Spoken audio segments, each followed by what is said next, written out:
প্রিয় দর্শক, আসসালামু আলাইকুম। ফেসবুক রিয়াকশনে আপনাদের স্বাগতম জানাচ্ছি। আপনারা আমার স্ক্রিনে দেখতে পাচ্ছেন হাসপাতাল থেকে বাসায় ফিরলেন নুরুল হক নূর। তিনি ভিপি ছিলেন, সাবেক ছাত্র যখন তিনি ঢাকা ভার্সিটি পড়তেন তখন। তারপর থেকেই আমরা তাকে সবাই চিনি ভিপি নূর হিসাবে।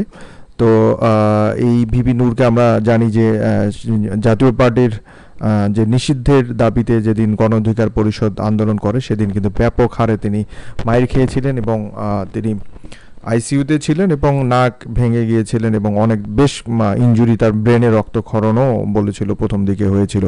তো তিনি প্রায় 18 দিন পর বাসায় ফিরেছেন, তেমন একটা নিউজ। অবশ্যই তার সুস্থতা আমরা কামনা করি।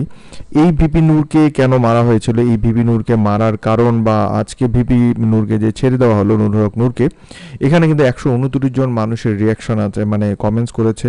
আমরা কমেন্টসগুলো দেখবো যে আসলে তাকে মারার পিছনে কি ছিল কারণ, বা তাকে আসলে মানুষ কিভাবে নিচ্ছে। আসলে তিনি তো বরাবর মতো অনেকবারে আরও মাইর খেয়েছেন, এর আগেও কিন্তু কয়েকবার তিনি মাইর খেয়েছেন। আওয়ামী লীগের শাসন আমলে কিন্তু অনেকবার ছাত্রলীগের হাতে, যুবলীগের হাতে কিন্তু মাইর খেয়েছেন।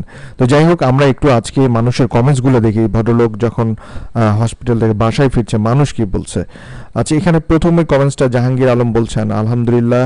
এখানে দেলোয়ার হোসেন বলছেন নুরুল হক নূর সুস্থতা কামনা করছি, মহান আল্লাহ তাআলা হবে দ্রুত সুস্থ দান করুন। এখানে আরেকজন বলেছেন ফি আমানিল্লাহ আলহামদুলিল্লাহ। এখন এখানে মাহবুব মকবুল আহমেদ একজন বলেছেন যে বিদেশে চিকিৎসা শেষ নেই, এমনটা বলেছেন। দর্শক, আসলে একজন অসুস্থ মানুষ বিদেশে বা দেশে যেখানেই চিকিৎসা নিক, সুস্থতা অবশ্যই দরকার। এখানে আলহামদুলিল্লাহ আলহামদুলিল্লাহ বলেছেন, আলহামদুলিল্লাহ আলহামদুলিল্লাহ আলহামদুলিল্লাহ আমার কলিজার ভাই নূর আল্লাহ নেখাদ দিন। রকিব স্যার বিজয়নগর বিবাড়ি, এমনটা বলেছেন। এখানে আরেকজন বলেছেন আলহামদুলিল্লাহ। তারপরে বলছে আল্লাহ হায়াত বাড়িয়ে দিক আলহামদুলিল্লাহ বলেছেন। এখানে বলেছেন আলহামদুলিল্লাহ সেনাপ্রধানের সাথে একটু দেখা করে আসুন, এমনটা বলেছেন। দর্শক, আপনারও কি মনে হয় নাকি এমন? এখানে আলহামদুলিল্লাহ বলেছেন, আল্লাহ পাক সুস্থতা কামনা করে, এমনটা লিখেছেন। আমরা আরও একটু নিচে যাই। এখানে বলেছে ভাই বিকাশ নাম্বারটা কি চালু থাকবে নাকি বন্ধ আছে, জানাবেন প্লিজ।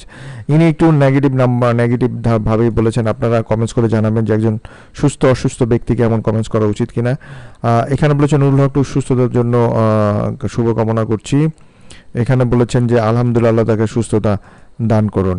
এখানে কিছু কমেন্টস আছে, মেবি এটা ফিল্টার আউট করা হয়েছে। তো আমরা এখানে দেখলাম যে এখানে আসলে পজিটিভ তার সুস্থতা এবং তিনি যে সুস্থ হয়ে ফিরে আসছেন, এটা অনেকেই কমেন্টস করেছেন, আলহামদুলিল্লাহ বলেছেন। এবং কিছু এখানে কয়েকজন আবার বিকাশ নূর বলেছেন এবং বিদেশি চিকিৎসা নেওয়া শেষ হলো কিনা, এমনটাও তারা বলেছেন। আমরা এখানে যদি রিয়াকশনে যাই, আমরা কমেন্টসগুলো দেখলাম, একটু যদি রিয়াকশনের দিকে তাকাই, এখানে তার এই পোস্টের বা এখানে যে তার যে সুস্থতা, সে যে বাসায় যাচ্ছে, এখানে প্রায় 3800 মানুষ এখানে এই পোস্টটাতে লাইক দিয়েছে, মানে ঠিক আছে বলেছেন। এবং লাভ রিয়েক্ট দিয়েছেন 574 জন মানুষ। এবং স্যাড নিউজ দিয়েছেন হচ্ছে 484 জন মানুষ।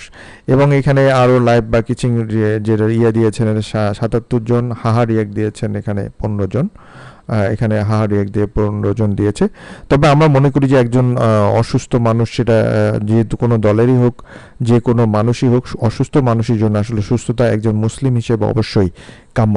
আমরাও ভিপি নূরের সুস্থতা কামনা করি। তবে ভুলে গেলে চলবে না, গত সরকারের স্বৈরাচার সরকার আমরা যাকে বলছি, তার আমলে কিন্তু এই ভিপি নূরেই কোঠা আন্দোলন দিয়েই কিন্তু শুরু করেছিলেন এই হাসিনা বিরোধী আন্দোলন। তো এটা ভুলে গেলে আসলে চলবে না। তো দর্শক, আপনার কাছে কি মনে হয় যে ভিপি নূর বাসায় ফিরে যাচ্ছে এবং ওনার সুস্থতা, এবং উনি আবারও স্বাভাবিকভাবে রাজনীতিতে ফিরবেন? আপনার কাছে কি মনে হয়? এবং তাকে বিদেশে চিকিৎসা করার কথা ছিল, উনি দেশে ভালো চিকিৎসা পেয়ে সুস্থ আছেন। আপনারা যে কোনো কমেন্টস করতে পারেন আমার এই ভিডিওর নিচে। ভালো থাকুন।